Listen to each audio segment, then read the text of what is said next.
Delphine. Here we are. Delphine, representing France from the core group.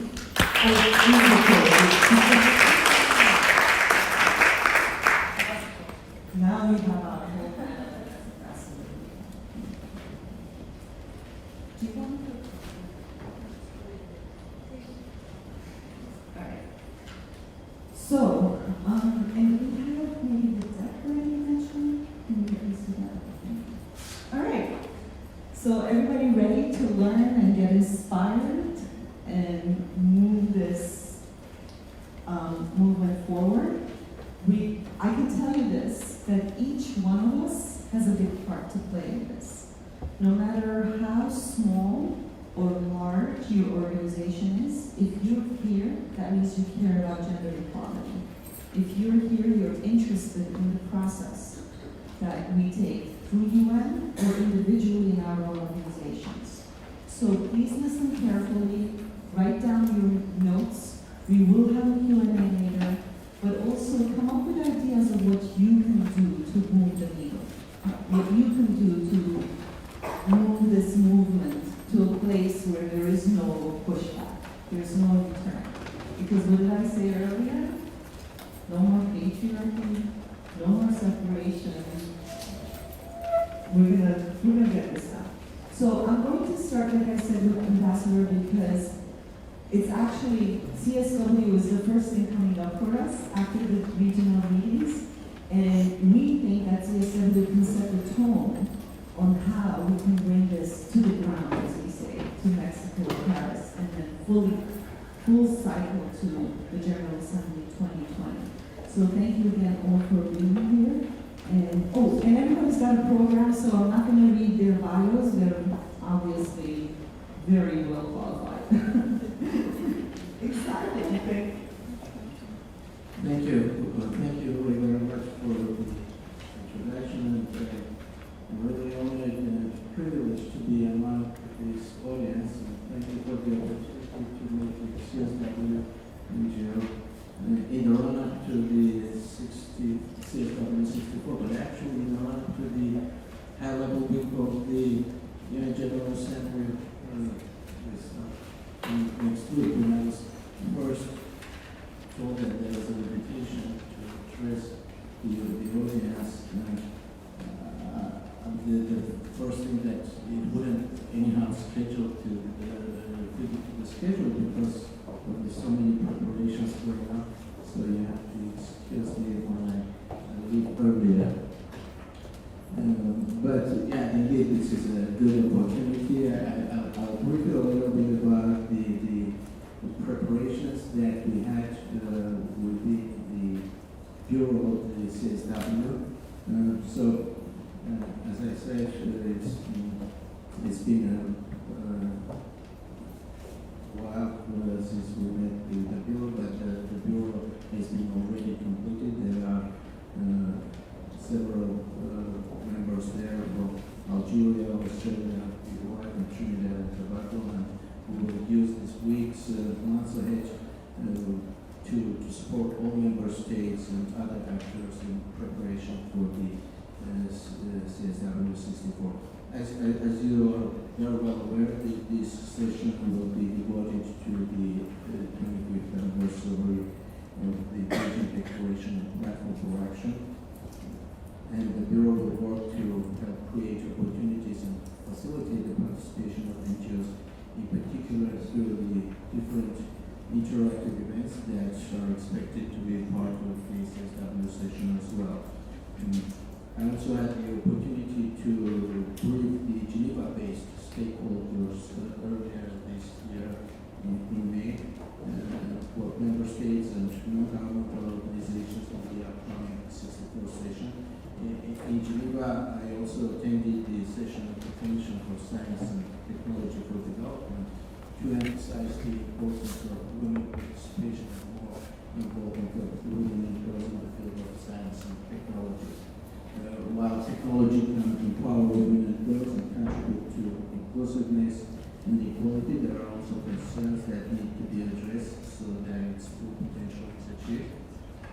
Technology and innovation can make an essential contribution in ensuring that women and girls with disabilities, for example, have full access to sustainable infrastructure, digital economies, and promote women's empowerment and support women's entry into labor market, and their livelihoods, well-being, and resilience, for example, ICT, and integrated health information system, and enhanced provision of healthcare, including for women in rural and remote areas. The 64th session, as you all know, will take place in March 2020. It is tasked with the conducting review of our President Beijing Declaration and Platform for Action, and the outcomes of the 23rd special session of the General Assembly. The session will also contribute towards the full realization of the 2050 Agenda for Sustainable Development through the gender perspective. Together with the Europe, work with the member states supported by the UN Women, that is, as you may know, they will act as secretariat to the Commission, and I want also to use this opportunity to commend their dedication and hard work as well. The session will assess how far we have come in implementation of the declaration and where the main gaps are, how close those gaps and how close we work to keep these gaps closer and accelerate actions for further improvements. The CSW 64 will build on the intensive work done at national, regional levels as well. The states have undertaken comprehensive and inclusive multi-stakeholder national level reviews. And I understand there are 150 national reports that have been submitted, and they are available on the CSW 64 website as well. The national and regional level are key opportunities for civil society to engage governments and other stakeholders in dialogue and advocacy for accelerated implementation of gender equality commitments. Such engagement and mobilization will build momentum for the CSW 64 and critically also for accelerated action at all levels. The session should give an impetus to a new and decisive action by government and other stakeholders to tackle barriers that hold back women and girls, that prevent women and girls from full enjoyment of their human rights, and deprive families, societies, and nations of the skills and capacities of the half of the population of the world. So we anticipate a vibrant and forward-looking session in a world where no country has achieved true gender equality. We must all ensure that platform for action and this comprehensive blueprint for the empowerment of women becomes a reality for all women and girls everywhere. I'll stop there and I look forward to hearing from the civil society. Thank you. I just want to say that the gaps that the ambassador is talking about.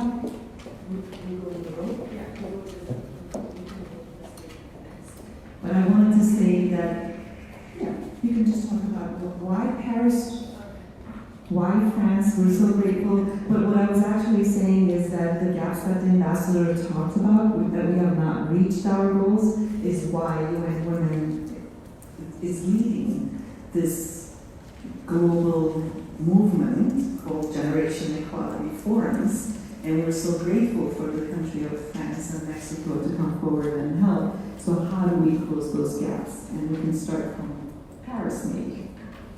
Thank you. Hello, everybody. My name is Delphine. I'm trying to talk to everybody. So I'm a French ambassador at large and the Secretary General of the Generation Equality Forum for the French government. What to say? I won't give an introduction to the forum, but maybe the reasons why President Macron in France has decided to co-host this extraordinary event taking place next year with Mexico at the invitation of UN Women. I think there's no need to introduce President Macron to you if you're following world events, probably. He's been very early on, since he was elected, actually campaigning a champion for women's rights. When he was elected, he decided to make women's rights and gender equality the big national cause, meaning it's a priority in terms of domestic policies. And 1 year after the election, the French government and President Macron decided to take it up to the next step and take it from the big national cause and make it a big international cause. So I won't go into details into what we've done before, but I want to say from the French perspective, there's a real continuity between the G7 that just happened in France, as you know, and the Generation Equality Forum. I'm not saying those are obviously very different events. The G7 is by definition 7 countries, even though it's been enlarged now. In the Generation Equality Forum, it's much more inclusive, it's much more international, it's much more inclusive, especially in civil society. But we've achieved with the G7, what we've achieved with the G7 is the Biarritz Partnership, of which you may have heard of, and if you don't, you should look at what it is. The idea is that President Macron wants to be a champion for gender equality on the international scene. We know that there are a lot of heads of state and heads of government that we still need to push in order for them to walk the walk. And President Macron is willing and very excited to be one of these international leaders who will go around and convince his colleagues. And that's what he did at the G7 in Biarritz also. We're extremely honored to be co-hosting the forum. So the Paris part of the forum will take place in July 2020, from the 7th to the 10th of July. It will host up to 5,000 participants, the vast majority of which will be from civil society, and their coming to the forum will be facilitated through UN Women and our partnership with civil society. Of course, we'll always also have heads of states and governments, and we'll have private sector, we'll have internationalization, but really the focus will be on the place, the role, and the voice of civil society in Paris in July 2020.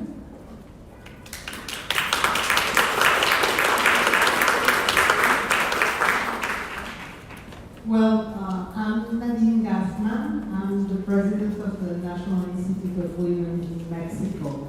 And we're delighted to be co-hosting with France this adventure. You know, because I think we are together in this idea of the need of, after 25 years of regime, looking at what we have achieved and what needs to be achieved. And as it has been said many times, how we go forward even in times of backlashes. It's very clear that this phase, this process, we are launching tomorrow, well, not tomorrow, on Monday, with our Ministries of Foreign Affairs and the Executive Director of UN Women, are a space for engagement of the global feminist and women's movement in their diversity. So we're really reaching out, and we're very grateful to the NGO CSW for organizing, leading, taking care of this, bringing together women from around the world, from all kinds of women, young, all with disabilities, diverse sexual orientation, organized and also organized from north and south, to really discuss what needs to be done so by 2030 we achieve the Sustainable Development Goals, which we know won't happen if women are not at the center, if we don't put the feminist agenda at the center. So that's the process. It's the process that's going to start, what has started already with all these preparations. It will be launched in the General Assembly, which is very symbolic because this is who we want to talk to from all the stakeholders. It will go to the regional meetings around the world, with ECOSOC. It will come to CSW, and CSW is going to be a very important point. And then it will go to Mexico in May to set the agenda, to have the deep conversations, to have a dialogue with civil society from around the world, with some government, with private sector, and we'll continue going to France in July, and it will then go back to have the real, very important commitments from the governments built in this very participatory way. And I say it's an adventure because we are very committed to this process, and we're very committed that this process listens to the women, that takes the voices of civil society to public and international policy. So that's our endeavor, that's what we're working on. We count on you as persons and as leaders of your organization to make this move a general move, to be able to listen to your voices, to be able to put in the agenda the things that matter most for women around the world, and make these commitments in different ways, especially with coalitions to accelerate change, but also setting the feminist agenda and having government supporting this agenda, so we can say by 2030 we have gender equality. As you see, I'm a very optimistic person, but I work that way.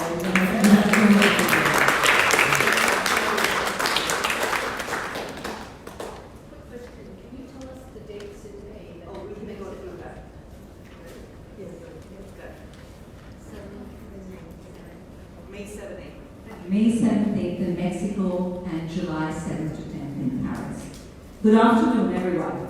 And hello, friends. And first of all, I'm so excited to be sitting on this panel of feminists, starting with the ambassador and the chair of CSW, and Delphine and Nadine, my comrades in arms, as we move into the generation equality moment. So welcome, everyone, to the Generation Equality campaign, the moment which starts now. UN Women have launched the Generation Equality campaign because we are impatient. We join you in impatience.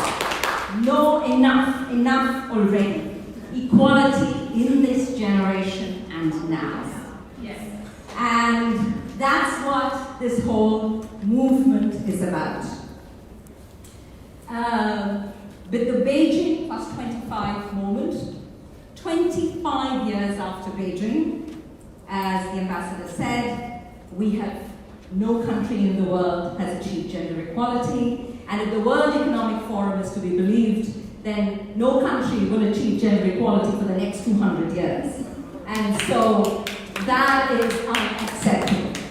And therefore, what we are putting in place for Beijing25 is the intergovernmental process that with the national reviews, the regional reviews, CSW 64, and the high-level UNDA event in 2020 will create the data and the political framing for accelerated action. But then we have the social mobilization movement alongside, starting with the regional multi-stakeholder consultations alongside the regional intergovernmental reviews, moving into CSW, and then we move into the high point of the Generation Equality Forum, which will kick off in Mexico on the 7th and 8th of May 2020 and launch, culminate in Paris, 7th to 10th of July 2020. And this is the galvanizing moment, the moment that will bring down the wall, or begin to bring down the walls of patriarchy that have held so long. What will make that happen? What the Generation Equality Forum is doing is it's bringing together a cohort, a confluence of champions. Those that are impatient with the sluggishness of progress and with regression. We are at a moment which is both a moment of deep regression for gender equality, but also a moment of profound support for gender equality. We have the governments of France, Mexico, Armenia, which is now chairing, but many other governments in the world who are committed to making sure that you do not hold back, that you do not regress, who are committed to setting an ambitious agenda. But more important than governments, we have civil society that has forever led the fight for gender equality, but which will now have the opportunity to set the agenda for acceleration. And that's what makes the forum different.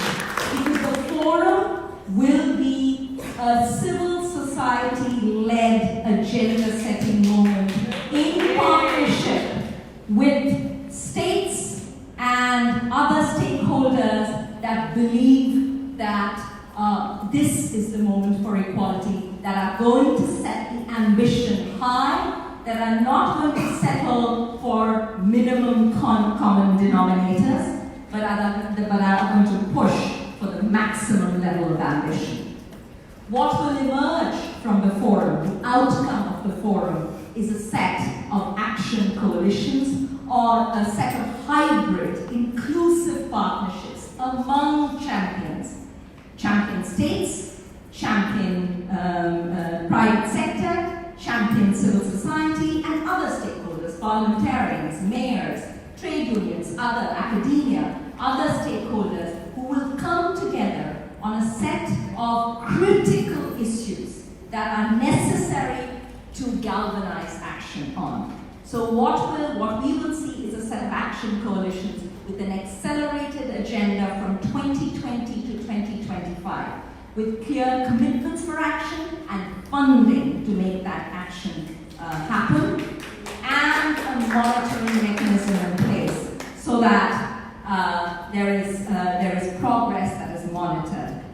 And this action coalition agenda is set through conversations, feminist agenda setting conversations that create the environment for the discussion of what the women and girls of the world want in terms of peace, plurality, inclusion, and justice now. And so that is the forum. For me, this is a moment, personally, this is a moment of tremendous pride, privilege, honor, humility. Because, I have been working in partnership and with civil society for a very long time. But this is the first time that we have the opportunity to be working with civil society in leadership and decision-making, together with states, together with the UN, in equal decision-making, and that is the aspiration of the United Nations. At a moment in time when multilateralism is imperiled, this is the moment when we reaffirm multilateralism, reaffirm the UN as the space that leads with its constituency, which is civil society, which is the citizens of the world, for an agenda of justice, equality, and peace. Because the gender equality agenda is the fundamental agenda for inclusive equality and peace, and the women's movement is the longest running movement for equality and peace that the world has ever seen. And this forum will center stage that movement together with the champion states of the world.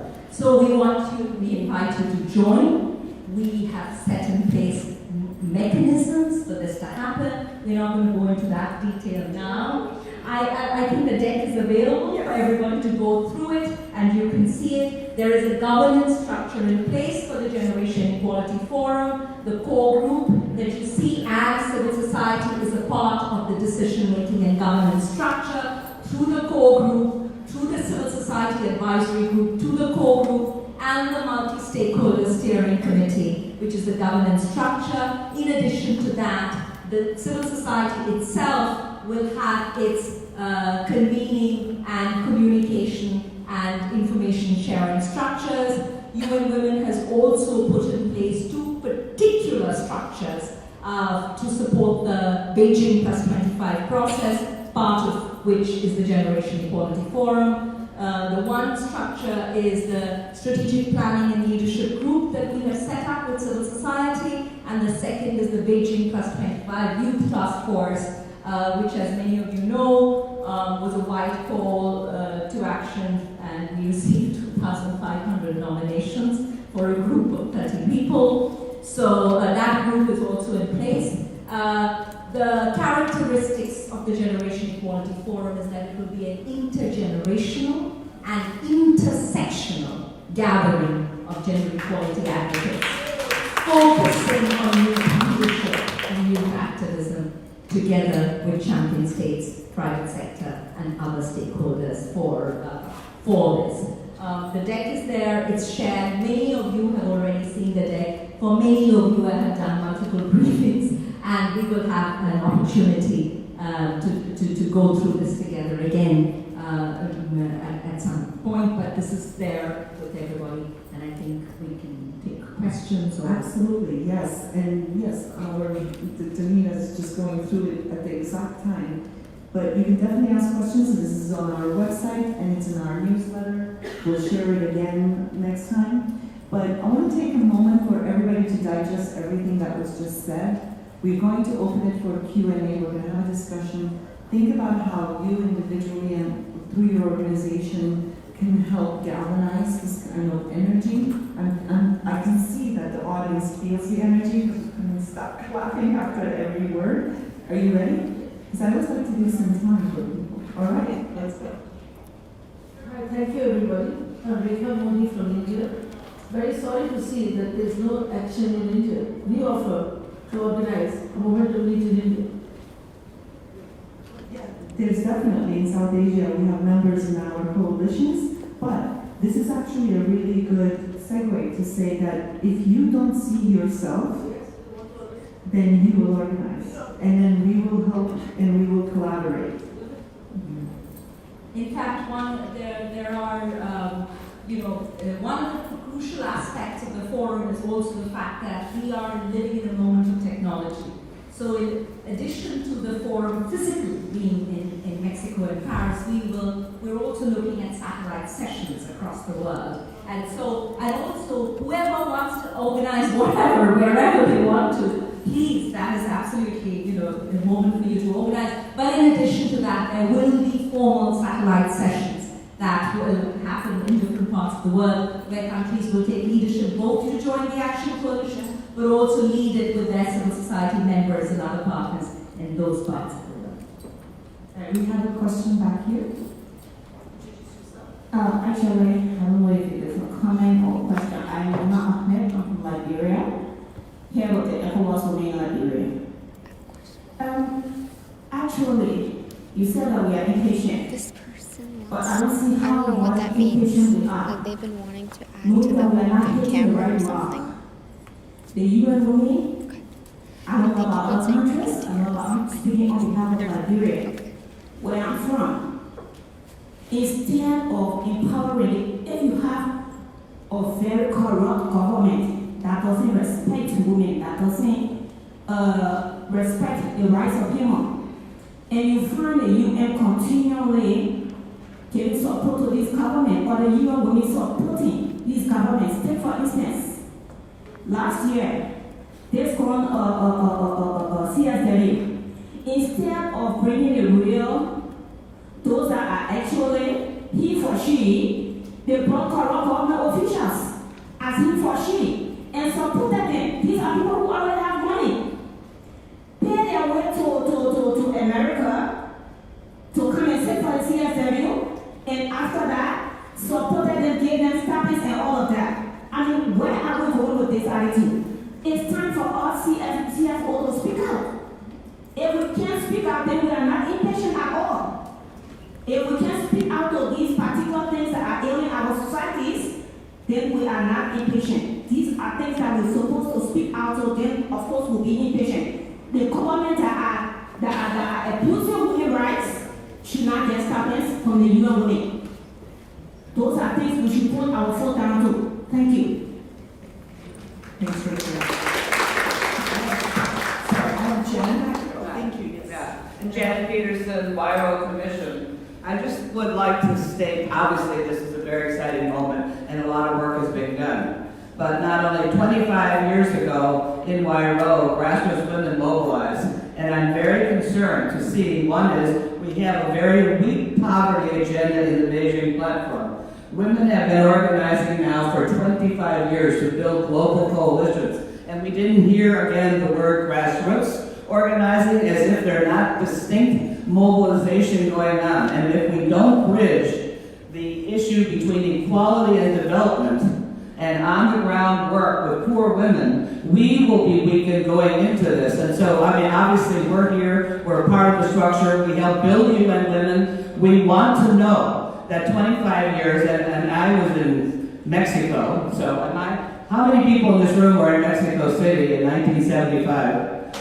You know, some of us have been around for a very long time, and we care very deeply about this, but we need to bridge that class, obviously race and other issues on this, and it's really around development, and I would like to see the language changed in terms of who we're talking about. Lopa, you never mentioned grassroots or poor women. And I'm going to say we've got to get beyond this, and I hope we have dialogues in each of these places between the organized grassroots women and the feminist movement, as well as UN Women, about how we can change the modality of our work and what we do. Thank you. I would like to add that I consider NGO CSW a coalition of grassroots women, and we want to make sure that everyone's here. I represent Armenian Relief Society, and we have, how many did I mention? 167 organizations. Not all of them are. I should say grassroots poor women, but obviously these are the dialogues that need to take place. Yeah, we're going to go around. There's plenty of them. No, let's hear everybody and then we go. Susan O'Malley, the National Federation of Business and Professional Women, Past Chair, NGO CSW. First, Jen, thank you. But anyway, I wanted to ask Lopa about the NGO parallel reports and how many you've gotten and how many you've posted. I know I've been sent some, and I'm very impressed with them. And I just also want to say I work very much with the ECE with Geneva, doing the fact sheet on violence against women and girls, and I was very impressed with the organization, that we included all people in the region, that we were very democratic, and we, I think, produced a superb fact sheet, and that it's working well, it seems to me, on the grassroots.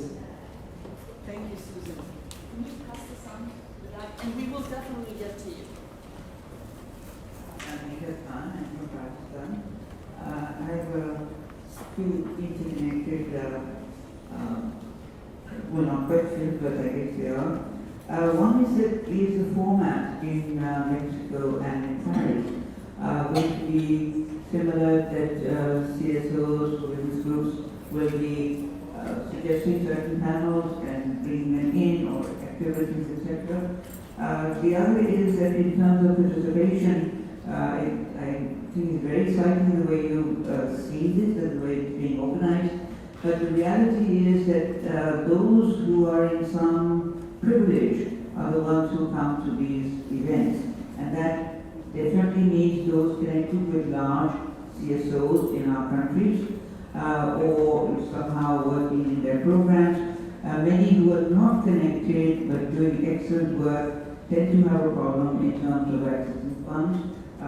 Also because they're not, they don't have the right accounting systems or they can't give reports, etc. I mean, they can, but they get excluded from that. I take the point that in terms of who the wrong people, the wrong governments, which is absolutely true. I mean, I'm from Pakistan and we have the same issue in terms of corruption, etc. But I also noticed that we all know this in Pakistan, that many of the people involved in UN Women programs are actually very reactionary, very patriarchal, and I don't know how this could be avoided, but it's something that UN Women must take cognizance of. The other is that are we doing it like that we had in Beijing? The best part about Beijing was that there were national movements, national coming together before Beijing. So there was already a huge ownership, involvement, so it almost didn't matter who went. But through that process, everybody got to know about Beijing, participated in Beijing, etc. So is there any idea or support that this would be happening in our countries prior to Mexico?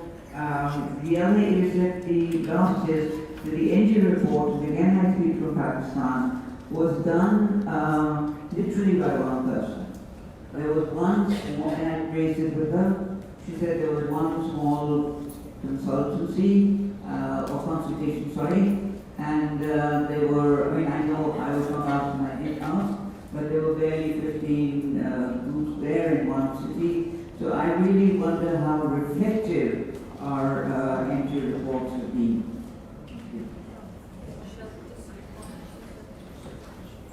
Okay, can you pass that back? There was somebody right behind it. I'm sorry, can you pass it back first? All right, fine, go ahead. Thank you. You're all going to be heard, I promise. Thank you. Just quickly. Heather Ibrahim, letters from the Lopa for Widows. Thank you so much for being here. Your Excellency, congratulations on the appointment to the Bureau. Welcome. We every year rely on you to spearhead the conclusions, and every year we work with you in your office in order to be able to convey certain points that eventually become important to you in language and then ultimately policy and law. This year, how is it going to be different, and how is what we create at CSW going to turn into a document that we can all be satisfied with it on the Thank you. I'll take that. Back there, yes. Stand up, introduce. Hi, this is Vanessa Trace for Sorority International. I also want to thank the panelists for being here and working collaboratively with all of us.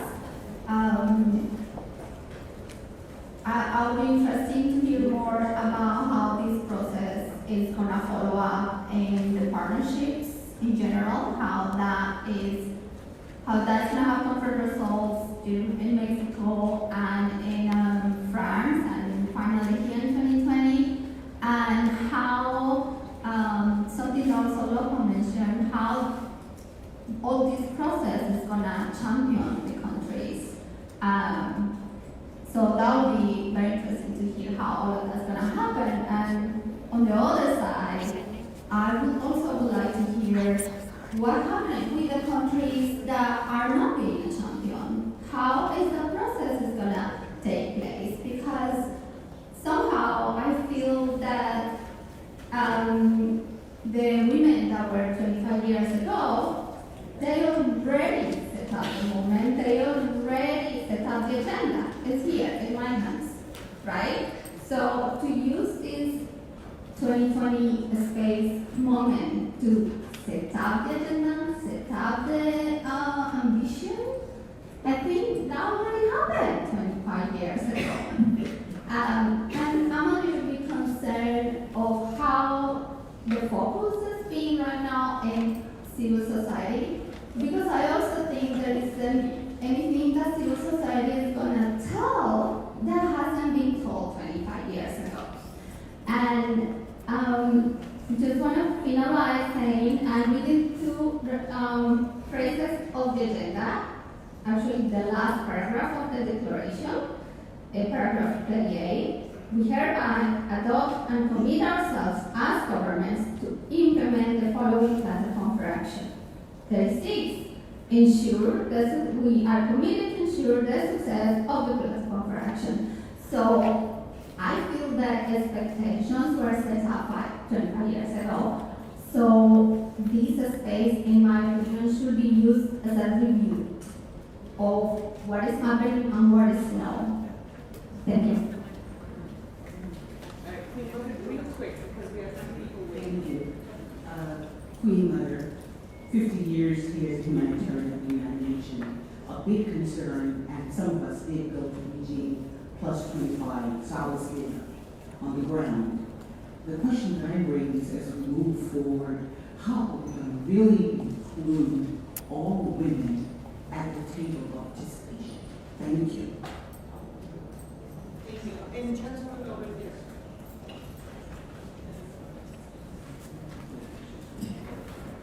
Thank you very much. My name is Margaryan. I'm from Pakistan Global Village Forum. We appreciate what you're doing for women in power, but most of women in South Asia are victimized big time. And we haven't seen any action from NGO in that area. So please, kindly, it's humble request. Can you consider it that next any program in South Asia, especially India and Pakistan? Thank you very much. Behind you. Hi, my name is Mher from Venezuela, and I would like to ask about what is the best way to have this opportunity to show and to bring to the light that humanitarian crisis that we have in the world, but also in Latin America and Venezuela is facing a deep humanitarian situation. And I think for those countries who are letting women behind and with women suffering and losing their life, how this opportunity is a way for us to show what is happening in Venezuela. Thank you. Gracias, buenas tardes. Jose Lizardo, with the Feminist Task Force, also a new member of the NGO CSW Executive Committee. I've just come from perhaps the world's largest, or soon to be the world's largest, demonstration against climate inaction. And I would like to pose, I want to be brief, how are we going to harness that energy, that youth energy, that girl energy, that adult energy into the Beijing+25, and also have that thematic diversity. I also am the co-convener of the Women's Working Group on FFT, and I realized that Mexico was where we had the first conference on financing for development in Monterrey. And how are we going to ensure that we have the representation of people to really demonstrate that diversity in thematic material for these conferences, and ensure that we have young women, girls, women in all their diversity. Thank you very much. Good afternoon. My name is Zylbermann, and I'm a graduate student, and also I work for a nonprofit. So my question is, how are you? What are your plans on including transgender women and gender non-conforming folks in this entire movement? Thank you. Great question. All right, should we take a break and discuss? No, for you to answer. Thank you very much. Well, what a passionate audience, and really inspired. I wouldn't call myself a feminist, probably, but yeah. But I wanted to say that, I mean, but what I was trying to say is that I'm very passionate for gender equality and to make sure that there's no discrimination and work towards that.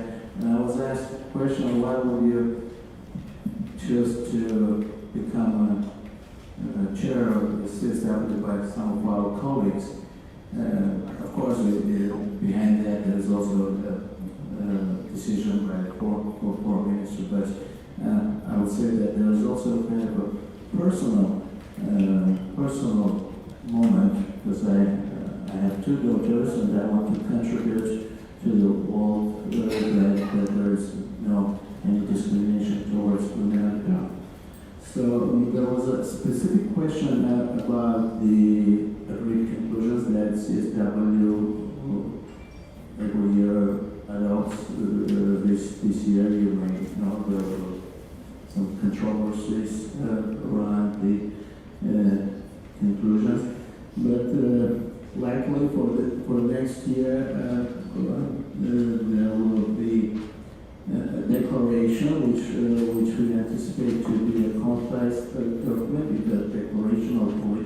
declaration for the 24th anniversary, and there are some anniversaries next year, important anniversaries linked to women, like the 20th anniversary of the Security Council resolution that we on women, peace and security. It's also the 5th anniversary and 5th year of the SDGs, where we have SDG5 with all its targets.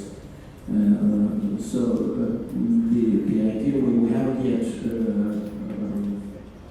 made a decision, that will be the Bureau of CSW, but the convention always is that this upcoming for the CSW, it will be a political declaration.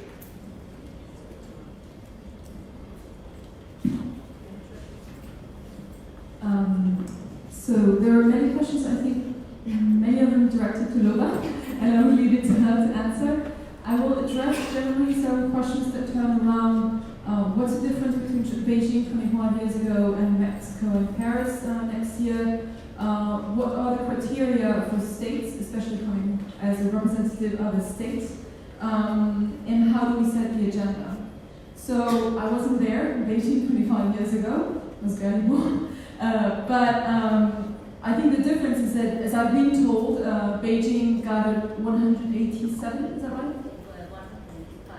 185 countries that signed the Beijing Declaration. We're not aiming at the same format. Actually, Lopa will say, but this is not the 5th Women World Conference. This is a new, unique format with a much more inclusion of civil society, but also with a strong focus on champions. So we set 3 criteria for states and governments to participate in the forum, which means you have to make commitments prior to the forum in order to be present in the coalitions and in the forum. We're raising sort of the bar and the standard for states to participate in the forum so that we avoid having governments there only for the picture. So the 3 criteria, and they're public. One is, it has to be participation at the highest level, meaning heads of state and heads of government only. Second is participation in one or multiple action coalitions, which have been described by Lopa, and we can go into more details about that. But participating in one or other coalitions means actually making real funding and implementation commitments. And third is to make a national commitment that's modeled after the Biarritz Partnership. And we're in the process, and of course together with the governance structure and with the society, of setting the criteria of that national commitment and the perimeter of the coalitions. And those criteria are cumulative, right? So you shouldn't only click one of the boxes, but you have to match the 3 criteria. And that's actually quite demanding in the current environment of pushback in conservative states, as you know. So that's basically everybody's invited on the paper, but if you're a government and you want to participate in the forum, you have to match these 3 very demanding criteria. And by the way, the first one, which is symbolic, it's probably the most demanding. Sending your heads of state or government, meaning sending your president or prime minister, it is sending a very political signal that this is not a small, soft issue. This is at the same level as nuclear summit or the COP21 or any other international summit in terms of political capital that is invested by the governments. So there's a fundamental difference between what happened in Beijing and the Beijing Declaration and the deliverable of the Mexico and Paris forums. We're not coming up with a new text. We do have the international legislative framework, which is supposed to ensure women's rights. We do have the rights on paper. We all agree that the rights are not being implemented by the governments, as someone said. So what we're setting up is much more action-oriented, project-oriented, efficient action coalitions. So those are more flexible mechanisms. We're not going to ask the states and the governments to sign or ratify the international conventions and treaties they have not done yet. Because even if they do, most of them actually don't apply them, right? They don't execute them. So we want this acceleration with very project-oriented action coalitions within a time framework of 5 to 10 years. And then finally, there was one question about how how civil society will be associated to defining the actual agenda, the forum, so 2 days in Mexico and 4 days in France. That's the whole point of having civil society on the governance structure at every level. So we have civil society being represented at the core group, at the steering committee. We have an NGO advisory board only for NGOs. We'll have an online platform launched in the fall where there's going to be a big consultation, citizens-wide consultation, asking civil society what are their expectations towards the forum, what panel, what subject, what issue they would like to bring to the forum, and they could probably even propose a panel. Of course, we're not going to be able to take all suggestions, maybe, but that will be, the agenda setting will be based on that.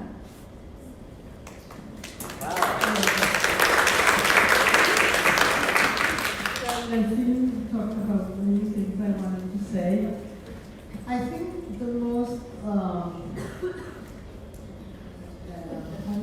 challenging question is the one you made about everything has been done, everything has been said, we just need to do it. And I think you're absolutely right, except that when you talk to the very young feminists of now, they don't think Beijing has gone far enough, that we have done it well enough, and they're very demanding. So I think that's also a stage to listen to you, to the young. That's why Lopa was saying about the intergenerational aspect. There is a very clear acknowledgement of how important the feminist movement has been, and it is the movement, the most long-lasting movement that has made Pacific changes and has set a very clear agenda. But in 2020, the expectation of the young and the girls are, they all already had some right, they already had read this book, they just wanted to happen. And I think the challenge is to make it happen fast, and to use all the things we have at hand to ensure that those rights that are in the laws, that are in the treaties, that are there, become a reality for all women and girls around the world. Not a small task, I would say. The second thing I wanted to say is about who's this forum for. And it's for everybody. I think we have been talking both within the core group with people that are advising us from civil society, feminism, that this needs to be a forum where all the voices are heard, where we have special care of bringing women that have not been heard, that we work on the intersectionality of gender, race, sexual orientation, age, etc., etc., etc. What? Class. Of course, class. I'm sorry. I come from the fourth transformation, and that's the transformation.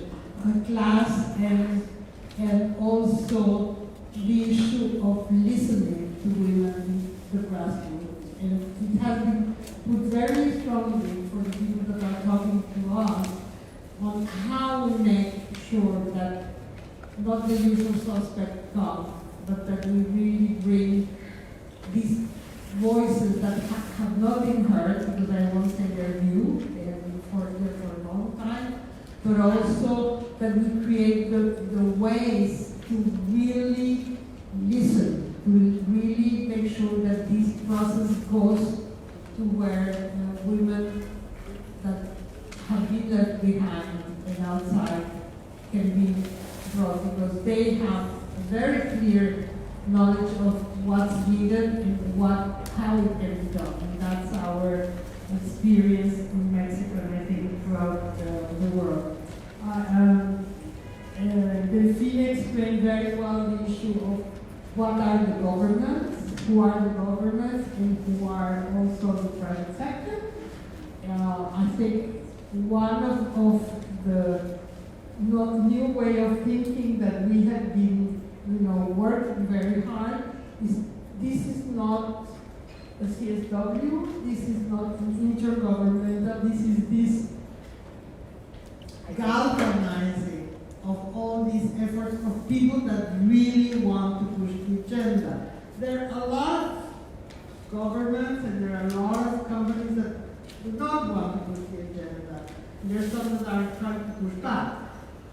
This is for the people that really want to push forward. And in that sense, it's different in terms of what's expected if we think of Beijing 25 years ago. And thank you very much for reminding us that this process, I wouldn't say started, but had a nice start in Mexico in 1975. I think it's something very important for us, all of us.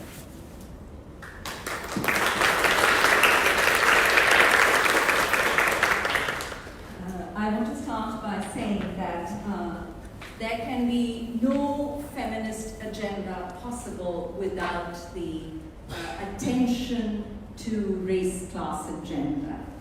When we talk about feminist agenda setting, it means that you're talking about grassroots groups setting the agenda. So Jan, in no part of feminist agenda setting is grassroots missing.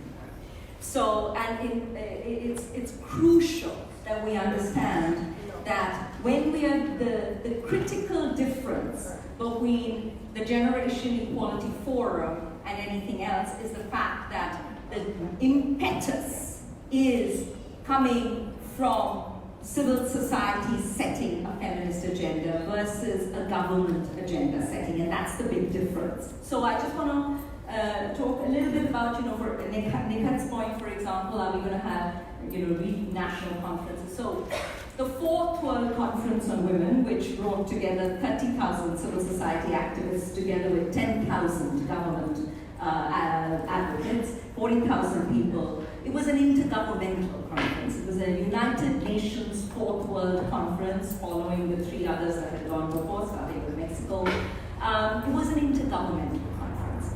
This is not an intergovernmental conference. It is actually, as Delphine said, standing in lieu of the Fifth World Conference. At this point in time, the governments of the world are not ready to put forward a Fifth World Conference.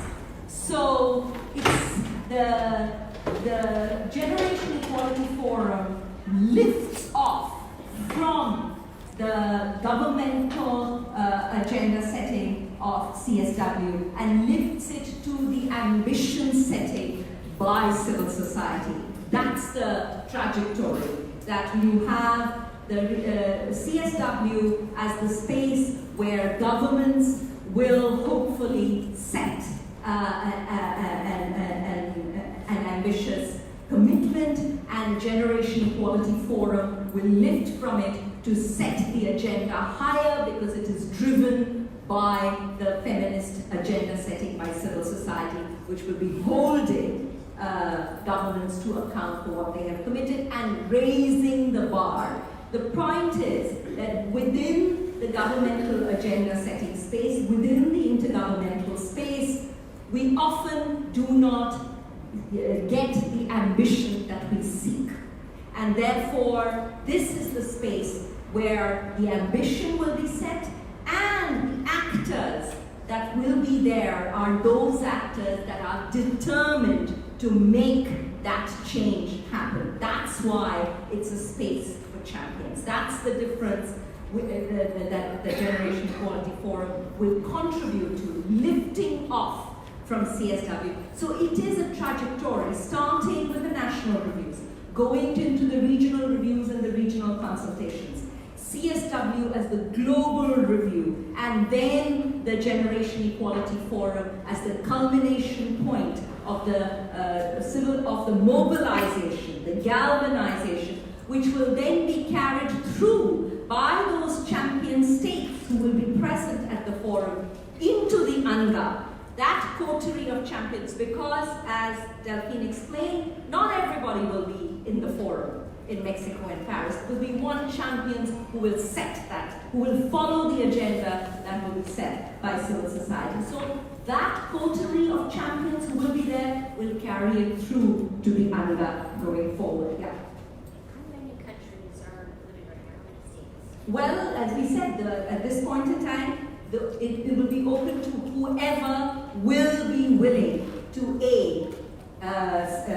participate at the highest level with commitment to action and resources and in equal partnership. Each action coalition will be in equal partnership with civil society, member states, private sector, and that is the inclusiveness. It's this inclusive, hybrid partnerships on a common agenda that will be set with deadlines and resources. So that is it, which will then be carried through into the UNGA, where these champion states will take it forward. So to answer some of the specific questions, I think to Jan, very clearly, I mean, the entire process, and in fact, the Civil Society Advisory Group, that is the 21 members, their mandate is also to ensure that there is a whole, connectivity with the grassroots groups and everybody else, and even the mechanisms that UN Women has put in place with the 65-member leadership partnership group and the Beijing25 task force and so on, to ensure that we have the grassroots groups as part of it. Nikat, to your point, as I said, that this is not going to have each region the way it was for the Fourth World Conference, because that followed a different format. However, the idea is that through this mobilization, starting now with the 5 regional consultations, the multi-stakeholder consultations that are taking place in each region, organized by civil society and UN Women, which will then feed into the intergovernmental reviews and into CSW and into the agenda setting for the Generation Equality Forum. In terms of the parallel NGO reports, to both Susan's point and Nikat, I mean, Nikat, to your point about one NGO has written it, well, I mean, there are, this is the state of play. There are others where it's been a much more inclusive process, but you will have an opportunity for the Asia Pacific regional consultation to make sure that those that have not been included are included in the regional consultation process. Lopa, are people going to have a chance in each of these regional meetings to show what they've done? Yes. I think that's going to be our best strategy, is to show what women of the world have done, and with who helped, who hurt.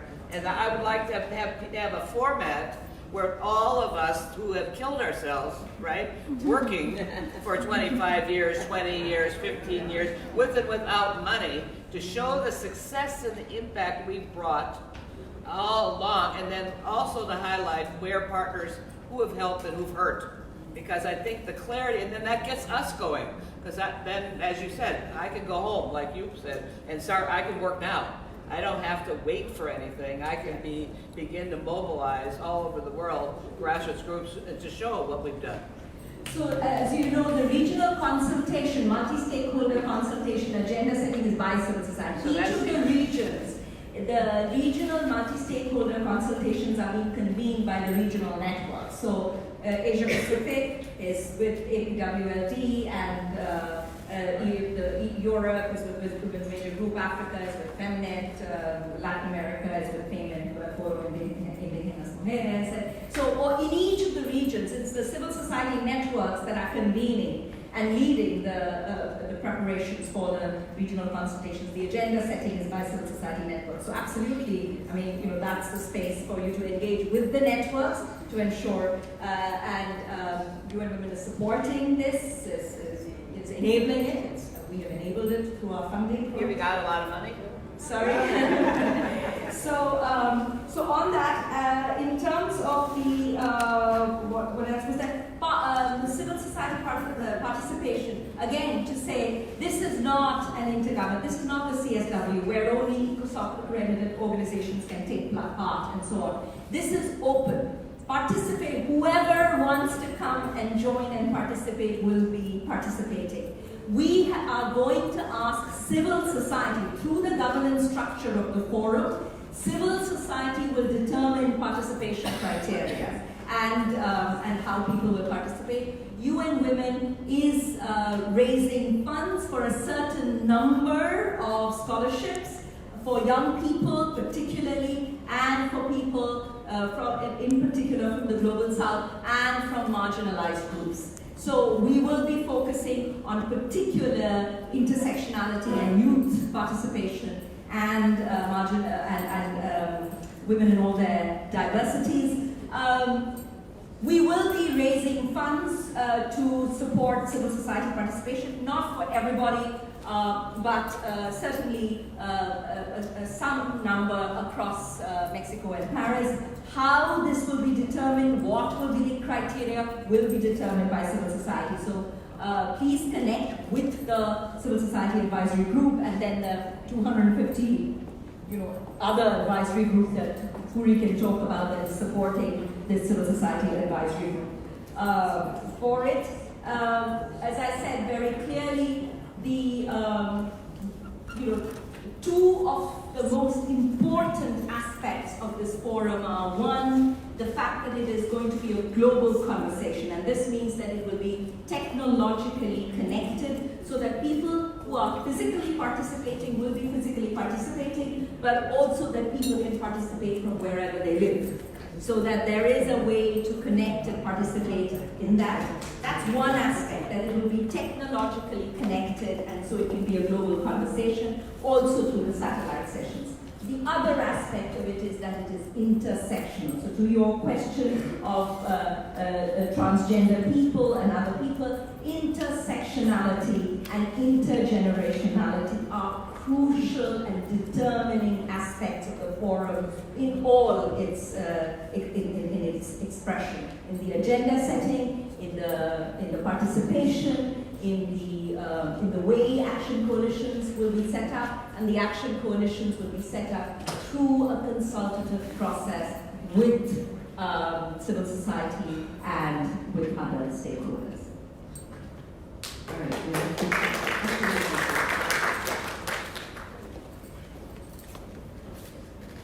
I was just wondering, how would I stay up to date on like as you mentioned, like possible like scholarships and sort of youth and otherwise, like how I would find out more about that? In fact, I think Puri should answer this as a member of the Civil Society Advisory Group. Exactly. As I mentioned earlier, NGO CSW is going to stay on top of all of these updates. So if you need to be added, if you're not on our mailing list, but we also, it's not just up to us, all 21 members, that's why we're so many different diverse groups that have come together. We're all going to disseminate information as soon as we have them. In addition, we will actually be setting up a Generation Equality Forum web platform. That will be set up very soon, and there will be two tracks to this. There will be the public platform, which will be the information sharing and communication platform, and we will have a parallel track which will be the engagement and dialogue and discussion and debate platform, and we will be launching this very soon.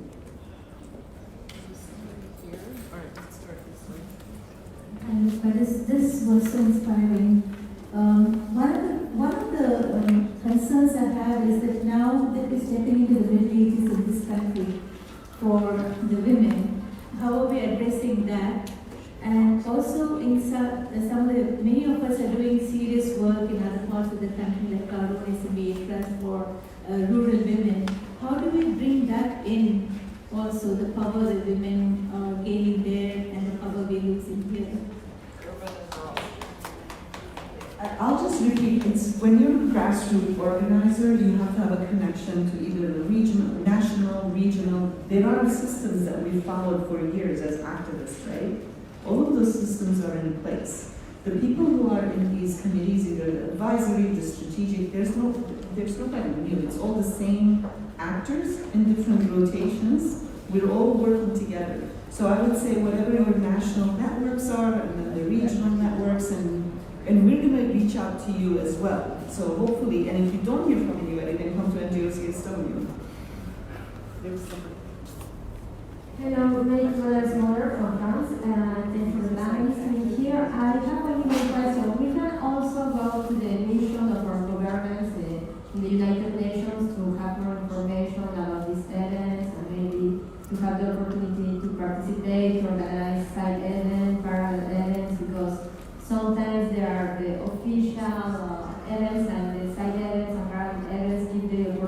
also to associations with the to talk and be together. Sometimes you really, I mean, as civil society, we don't always work with the missions. We can actually partner with other civil society organizations to put on. We do the parallel events in the CSW. I think that, everybody is looking at this forum, continuously looking at CSW as a model, and that's not a surprise because CSW continues to be the largest space for the gathering of civil society, so it is always a model. So you're looking at parallel events, side events, the way civil society is CSW is set up. Just to say, think of breaking every rule in the book as far as the Generation Equality Forum is concerned. This is going to be a space where the agenda setting is going to be with civil society in partnership with member states. So it's your space. You can have booths, you can have as many events as you want. What you will do as the agenda setting is determined in collaboration with you. So it is not going to follow the parallel events, side event structure of CSW. Right, let's keep them quick because we have 15 minutes left and we have a rally to go to. Can we shut that? Sorry, we're shutting.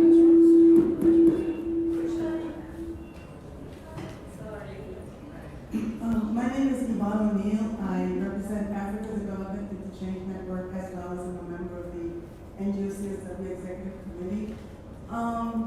I originally come from a colony, and I'm sitting here listening to all that's going on, and I'm wondering if the people who are in the 16+ colonies and territories in the world will have an opportunity to have their voices heard at this forum coming up. Because it's very important that these people's voices be heard. Wait, there was somebody here in the Hello, I'm an NGO delegate for Delta Sigma Theta Sorority. And my question is, are you reaching out to the heads of the different religious organizations? Because yes, we have to respect separation of state and church for other religious organizations, but that's where the core of gender divide is, as I see it. And for example, I mean, my husband is Catholic, so what about asking the Pope to come? I like that. That's creative. That's creative. And I'm not just picking on Catholics, but I'm just saying that that's where the core belief system is rooted. And so you can, governments can, and we're not saying dictate, but what I'm saying is governments can establish rules, regulations, but the religious organizations have a deep philosophy that men are the head and women must follow and support. I love that. Hi, my name is Untitled Chapter. I represent the Virginia University International Fund, also chair the NGO Committee on Finance and Development in New York. And this is a very specific question about bringing women from the grassroots. We work in the grassroots and specifically on women's economic empowerment. And in the past, when I used to represent the Girl Scouts, the World Association, Girl Guides and Girl Scouts, we had an opportunity to nominate girls so that we identify funding to bring them here. And so that we don't have the same group of people coming, it'd be very good to know if there is a mechanism and to publish that so that we can apply to that process. As Lopa said, we're going to create that together. It's very common, basic observation, because I asked the young lady here, I would not like to see my pictures in any posting on Facebook at all, because one of the reasons that I take that stand, until the world earmarks suffering, a woman with HIV who is suffering so deeply. And so far, I've not found so many people willing to hear my pain, my suffering. I do not want my picture or my image on any Facebook or any social media in this world. Thank you. We actually advertise that we are going to have Facebook Live. People who do not want to be seen, you can watch it from home. And I'm sorry you didn't get the information, but you can watch it from home. Oh yeah, we'll make sure. Yeah, I got it. Nation Networking president. I just came back from Ethiopia after working for 4 months with the grassroots. So what I'm suggesting here is, if we really want to be successful on the grassroots, we need to avoid those NGO affiliated with governments or the elites of the governments, and let's pay attention to the real grassroots. Thank you. Last one.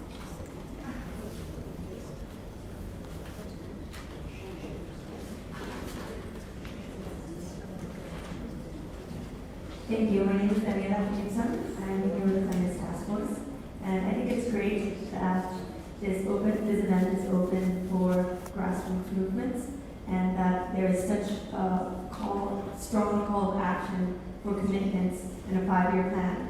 But I'm interested in knowing what the specific mechanisms are going to be to keep these commitments in place, and for grassroots movements to keep the governments in check and make sure that throughout the 5 years they're actually fulfilling the commitments that they were.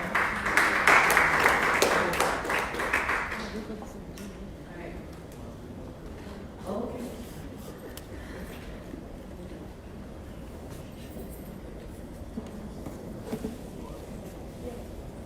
Good afternoon. My name is Margaryan. I'm in Nigeria. About 60% of the population in my country live in the rural communities. And if we have to work with rural women, we need persons that are genuine,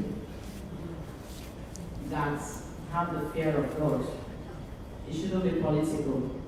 But we speak English from morning till night. At the end of the day, it's like we are going around like headless chicken. The problem, the challenges are still there.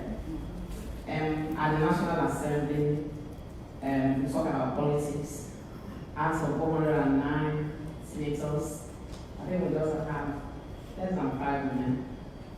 Where you have 360 persons representing at the House of Reps, we get less than 10 women.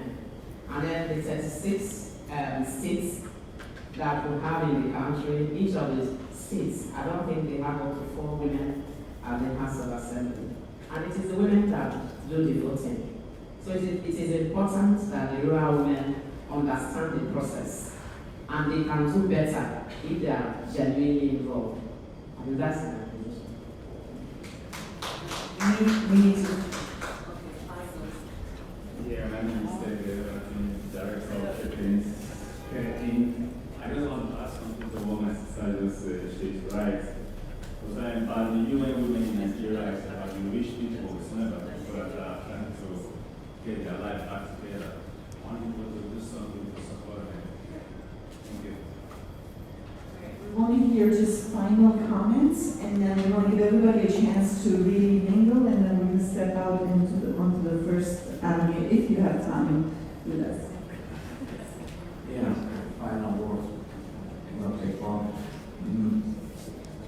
first I want to say once again, thank you very much. This has been a really important meeting. I gather all remarks that sure will help me in my charge of CSW and before the preparation to that. But what I want to say that for my part, I want to encourage the civil society organizations to get more involved with the government, and because many governments, including my own, will very much appreciate the input of civil society, of the professional women's organizations in implementation of their commitments, the international commitments or the national commitments. There are many strategies, action plans, and other important documents too. So if the professional organizations will have their input in professionally monitoring, assessing, and contributing to their implementation with the government, that will very much contribute to the implementation of the global commitments as well. So, and on this point, I want to thank again Korea and CSW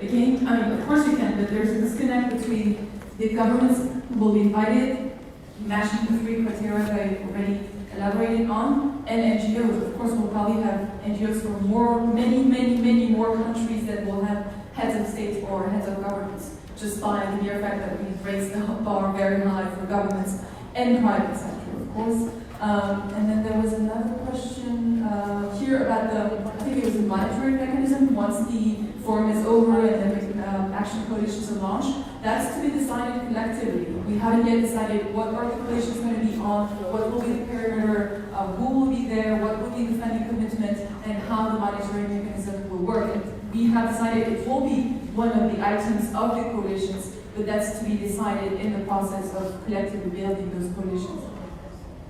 Thank you.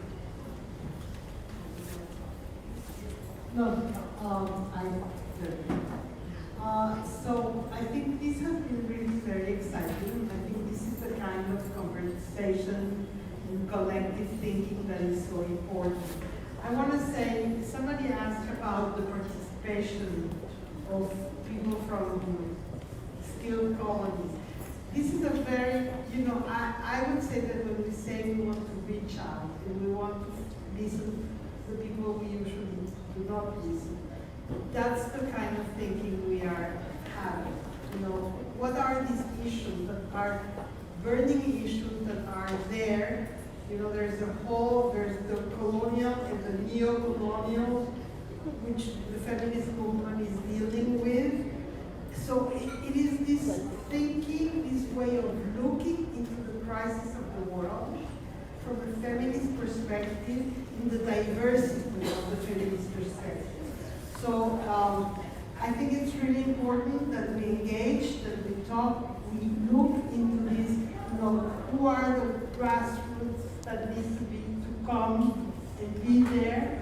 And, one of the things we have agreed is that there will be a selection mechanism, that the criteria will be set by civil society, but there'll be criteria. So we can really make sure that whoever needs to be there during those days to discuss is there. But at the same time, we have this global conversation that can happen in whatever this lady is going to do in India, through the conversations we have in the satellite sessions, or in the conversations that will happen online. So I think the richness and the challenge of this process we're putting together is to really look into what are the issues that can change the life of women in the next few years, and also how we can set the space for the conversations that will lead to action. One way is going to be through the coalitions, which are the accelerators, the things that if we put our mind, our money, our commitment will change, but there'll be other ways to organize and continue the conversation, which I think are extremely important too. So I want to say one promise and one request. So first of all, to say that the promise that we started for the forum was that we would work, that the impetus for the forum would be civil society setting the agenda. So the promise that we placed on the table is that civil society would be the decision-making party together with the champion states and UN Women, France, Mexico, UN Women, together with civil society setting the agenda. So that was the promise, and that we will retain as the promise as we go along, that civil society continues to set the agenda. The request to you is take the leadership role. Take the leadership role in terms of setting the agenda. There are the governance structures in place. The request to you is engage. Find the ways to engage with these 21 civil society advisory group members and the bigger advisory group that supports them, to find the ways to engage so that all of the issues that you are tabling in terms of participation, all of the issues that you are tabling in terms of inclusion and agenda setting are reflected in this space. That is both a request and a because what we are setting in place is a new modality of work where this partnership between champion states, the UN, civil society, and accountable private sector and other stakeholders will build this collective implementation agenda for action. It's a new model. We don't have, there are no success criteria set, so we are going to set aside success criteria together. So the request to you is for you to engage instead of just say, what are the processes of engagement? Set the processes of engagement. And with that, thank you very, very much for your contribution and for your comments. Thank you, Delphine and Nadine. I want you to know that my promise is that we're going to have these monthly meetings. We are going to continue these conversations. And just to let you know, apologies for Zoom. We're doing our best to be accessible. So sorry for the technical difficulties. We'll keep working on it to improve. Join us outside Tigris Avenue for a climate summit.